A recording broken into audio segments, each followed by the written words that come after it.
प्रिय विद्यार्थियों, हम महाकवि कालिदास कृत रघुवंश महाकाव्य के द्वितीय सर्ग का अध्ययन कर रहे हैं।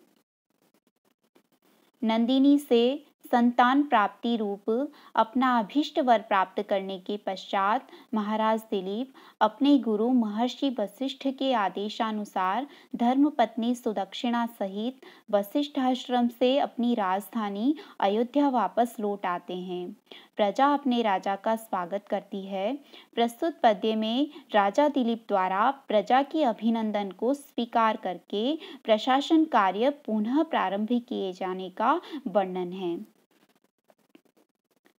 पुरंदर श्री पुरमुत्पताकं प्रविश्य पौरैरभिनन्द्यमानः भुजे भुजंगेन्द्र समान सारे भूयस भूमिर्धुर्मास संज।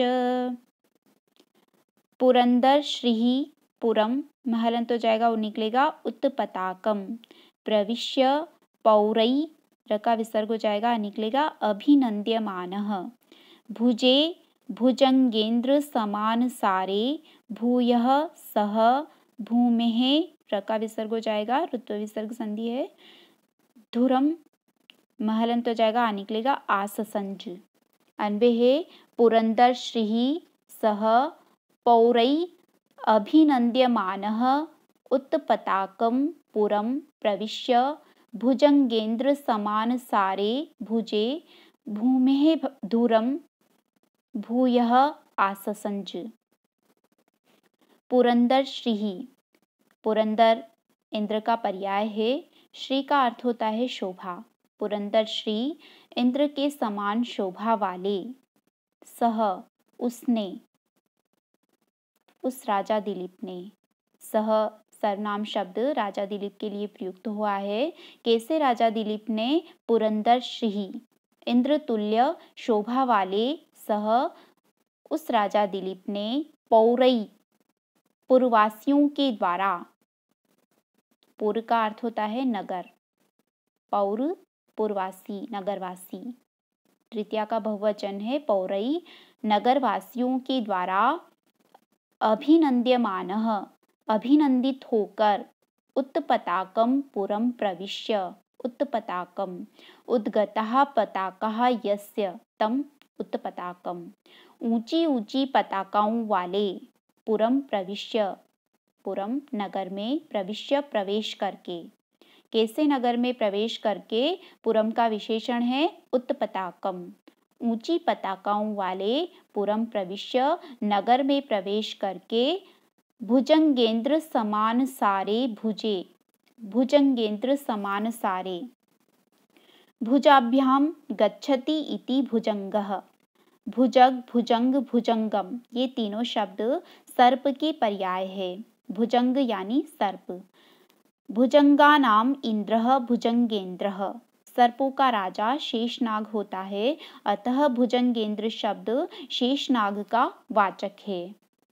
भुजंगेन्द्र समान सारे, शेषनाग के समान, सार, सार यानी बल वाली, शेषनाग के समान बलशाली, भुजे अपनी भुजाओं पर, भुजे का विशेषण है कैसी भुजाओं पर? भुजंगेन्द्र समान सारे, शेषनाग के समान शक्तिशाली भुजे भुजाओं पर, भूमेः धुरम भूमि के धुर यानी भार को, पृथ्वी के भार को, राज्य के भार को, प्रशासन के भार को, भूयः पुनः आससंज धारण किया। आंग उपसर्ग पूर्वक संज धातु से लिट लकार प्रथम पुरुष एकवचन का रूप है आससंज धारण किया। पुरंदर श्री इंद्र के समान शोभा वाले सह उस राजा दिलीप ने पौरई अभिनन्द्यमानः, पौरई पुरवासियों के द्वारा अभिनन्द्यमानः अभिनंदित होकर उत्पताकम पुरम प्रविश्य, उत्पताकम ऊंची ऊंची पताकाओं वाले पुरम प्रविश्य नगर में प्रवेश करके भुजंगेन्द्र समान सारे, शेषनाग के समान बलशाली भुजे अपनी भुजाओं पर भूमेः धुरम, पृथ्वी के भार को, राज्य के भार को, भूयः पुनः आससंज, धारण किया। जिस प्रकार शेषनाग अपने सहस्र फणों पर संपूर्ण पृथ्वी का भार धारण किए रहता है, उसी प्रकार महाराज दिलीप ने भी अपनी शक्तिशाली भुजाओं पर संपूर्ण पृथ्वी के परिपालन का भार पुनः धारण कर लिया। यहाँ पर पुर, भुज आदि शब्दों की तथा पकार, जकार, भकार, सकार इत्यादि वर्णों की आवृत्ति होने से अनुप्रास जनित माधुर्य द्रष्टव्य है। साथ ही पुरंदर श्री पद में लुप्तोपमा अलंकार भी है। प्रस्तुत पद्य उपजाति छंद में निर्मित है। उपजाति प्राय इंद्रवज्रा और उपेंद्रवज्रा का मिश्रण होता है। उपजाति का लक्षण है अनंत रोदीरित लक्ष्म भाजौ पादौ यदि या उपजातीयस्ता इत्थम किलान्या स्वपि मिश्रितासु वदन्ति जातिश विदमेव नाम। रघुवंश महाकाव्य के द्वितीय सर्ग के इस अंतिम श्लोक में नंदिनी वरदान के फलस्वरूप राजा दिलीप की धर्म पत्नी सुदक्षिणा के गर्भ धारण करने का आलंकारिक एवं साहित्यिक वर्णन प्रस्तुत करते हुए महाकवि कालिदास कहते हैं, अथ नयन समुत्थम ज्योतिरत्रेरिव द्यो सुरसरी दिव तेजो वह्नि निष्ठ्युतमेषम् नरपति कुलभूत्यै गर्भ माधत्तराज्ञै गुरुभिरभिनिविष्टं लोकपालानुभावै। अथ नयन समुत्थम, ज्योति ही रका विसर्ग हो जाएगा, निकलेगा अत्रेहे, यहाँ पर भी रका विसर्ग हो जाएगा, ये निकलेगा इव। द्योहो, सुरसरित प्लस इव, सुरसरिदिव। तेजः वह्नि निष्ठ्युतम, महलंत हो जाएगा, ये निकलेगा एशम। नरपति कुलभूत्यै गर्भम, महलंत हो जाएगा, निकलेगा आधत्त राज्ञी। गुरुभिः रका विसर्ग हो जाएगा, निकलेगा अभिनिविष्टम लोकपालानुभावै।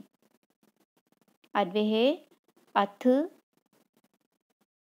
अत्रेः नयन समुत्थम ज्योतिः द्योः इव वह्नि निष्ठ्युतम एषम तेजः सुरसरित इव। राज्ञी नरपति कुलभूत्यै गुरुभिः लोकपालानुभावै अभिनिविष्टम गर्भम आधत्त। अथ, इसके बाद, राज्ञी रानी सुदक्षिणा ने, नरपति कुलभूत्यै, नरपति राजा दिलीप के, नरपति शब्द का अर्थ होता है राजा, यहाँ पर राजा दिलीप के लिए आया है। नरपति राजा दिलीप के कुल, कुल यानी वंश की, भूत्यै, भूति का अर्थ होता है समृद्धि, ऐश्वर्य, कल्याण। नरपति कुलभूत्यै राजा दिलीप के वंश की वृद्धि के लिए, समृद्धि के लिए, इक्ष्वाकु वंश के कल्याण के लिए गर्भम आधत्त, गर्भम गर्भ, आधत्त धारण किया। अथ, इसके बाद, राज्ञी महारानी सुदक्षिणा ने नरपति कुलभूत्यै महाराज दिलीप के वंश की वृद्धि के लिए गर्भम आधत्त, गर्भ धारण किया। दीपशिखा कालिदास इस प्रसंग में दो उपमाएं देते हैं। प्रथम उपमा है अत्रेः नयन समुत्थम ज्योतिः द्योः इव। अत्रेः महर्षि अत्रि के नयन समुत्थम नेत्रों से उत्पन्न ज्योति, ज्योति यानी तेज पुंज अर्थात चंद्रमा को, द्योः इव जिस प्रकार, द्योः, द्योः यानी आकाश या स्वर्ग ने आधत्त धारण किया। अत्रेः महर्षि अत्रि के नयन समुत्थम नेत्रों से उत्पन्न ज्योति तेज पुंज अर्थात चंद्रमा को, द्योः इव जिस प्रकार आकाश ने धारण किया। पौराणिक आख्यानों के अनुसार आकाश में स्थित चंद्रमा महर्षि अत्रि के नेत्रों से उत्पन्न ज्योति है। द्वितीय उपमा है वह्नि निष्ठ्युतम एषम तेजः सुरसरित इव। वह्नि, वह्नि यानी अग्नि, अग्नि द्वारा निष्ठ्यूतम फेंके गए या अग्नि से उत्पन्न एषम तेजः, एषम ईशस्य इदम इति एषः, ईश यानी भगवान शिव, एषम तेजः महादेव शिव के तेज को।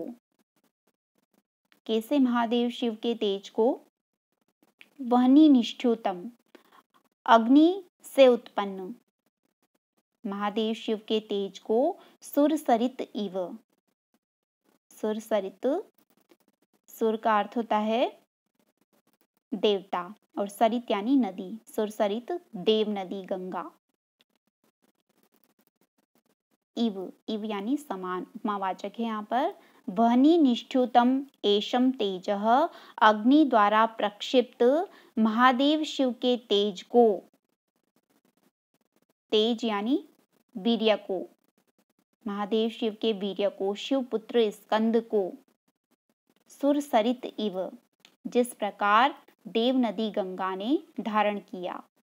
अग्नि द्वारा निःसृत शिव के वीर्य को अर्थात कुमार कार्तिकेय को जिस प्रकार देव नदी गंगा ने धारण किया, शिव के वीर्य से उत्पन्न कुमार कार्तिकेय को अग्नि द्वारा गंगा नदी में निक्षिप्त किए जाने का पौराणिक आख्यान मिलता है। इसलिए यहाँ पर महाकवि कालिदास उपमा देते हैं कि वह्नि निष्ठ्यूतम एषम तेजस सुरसरित इव, अग्नि द्वारा फेंके गए शिव के वीर्य को, शिवपुत्र स्कंद को सुरसरित इव, जिस प्रकार देव नदी गंगा ने धारण किया, उसी प्रकार राज्ञी रानी सुदक्षिणा ने नरपति कुलभुत्यई राजा दिलीप के वंश के कल्याण के लिए गुरु भी लोकपालानुभावई अभिनिविष्टम, गुरु शब्द यहाँ श्रेष्ठता का वाचक है। लोकपालानुभावई, लोकपाल इंद्रादि लोकपालों के अनुभवों से, अनुभव यानी अंश से, तेज से, गुरु भी लोकपालानुभावई इंद्रादि लोकपालों के महान तेज से या प्रकृष्ट अंश से अभिनिविष्टम अनुप्राणित गर्भम, गर्भ को आधत्त धारण किया। एक बार फिर से अर्थ करते हैं। अथ, इसके बाद, अत्रेह नयन समुत्थम ज्योति द्योः इव, अत्रेह महर्षि अत्रि के नयन समुत्थम नेत्रों से उत्पन्न ज्योति तेज पुंज अर्थात चंद्रमा को, द्योः इव जिस प्रकार आकाश ने धारण किया, वह्नि निष्ठ्यूतम एषम तेजः सुरसरित इव, वह्नि निष्ठ्यूतम अग्नि से उत्पन्न, एषम तेजः शिव के तेज को, शिव के वीर्य को, शिवपुत्र स्कंद को, सुरसरित इव जिस प्रकार देव नदी गंगा ने धारण किया, उसी प्रकार राज्ञी महारानी सुदक्षिणा ने नरपति कुलभुत्यई महाराज दिलीप के वंश की समृद्धि के लिए गुरु भी लोकपालानुभावई इंद्रादि लोकपालों के महनीय अंशों से या श्रेष्ठ तेज से अभिनिविष्टम अनुप्राणित गर्भम आधत्त, गर्भम गर्भ को आधत्त धारण किया। जिस प्रकार आकाश ने आत्रेय चंद्रमा को धारण किया, देव नदी गंगा ने शिवपुत्र स्कंद कुमार को धारण किया, उसी प्रकार महारानी सुदक्षिणा ने इंद्रादि लोक रक्षकों के तेज समूह से समाविष्ट महाराज दिलीप के गर्भ को धारण किया। दिव्य चंद्रमा और दिव्य स्कंद दोनों का संदर्भ दिए जाने से सुदक्षिणा के गर्भ से चंद्रमा के समान आह्लादकारी और कुमार कार्तिकेय के समान पराक्रमी पुत्र उत्पन्न होने का संकेत मिलता है। इस पद्य में दो उपमाओं के कारण मालोपमा अलंकार है। दीप शिखा कालिदास के उपमा सौंदर्य को विशिष्टता प्रदान करते हुए काव्य समालोचकों ने उनके संबंध में उपमा कालिदासस्य यह आभाणक प्रचलित कर दिया और उन्हें उपमा का सम्राट घोषित कर दिया। महाकाव्य के लक्षणानुसार सर्ग की समाप्ति पर छंद विपर्यय होना चाहिए। उस नियम के अनुसरण में महाकवि कालिदास ने द्वितीय सर्ग के इस अंतिम पद्य को मालिनी छंद में निबद्ध किया है, जिसका लक्षण है न न म य य युतेयम मालिनी भोगी लोकै। नगण नगण मगण यगण यगण। मालिनी छंद के प्रत्येक चरण में नगण नगण मगण यगण यगण इस क्रम से 15 वर्ण होते हैं और प्रत्येक चरण में 8वें वर्ण पर, तदनंतर 7वें अर्थात अंतिम 15वें वर्ण पर यति होती है। आज की कक्षा के साथ रघुवंश महाकाव्य का द्वितीय सर्ग, जो हमारे पाठ्यक्रम में प्रथम प्रश्न पत्र की प्रथम इकाई के रूप में सम्मिलित है, समाप्त होता है। शिवास्ते पंथा न संतु, आपका अध्ययन पथ या जीवन मार्ग कल्याणकारी हो। इति शुभम।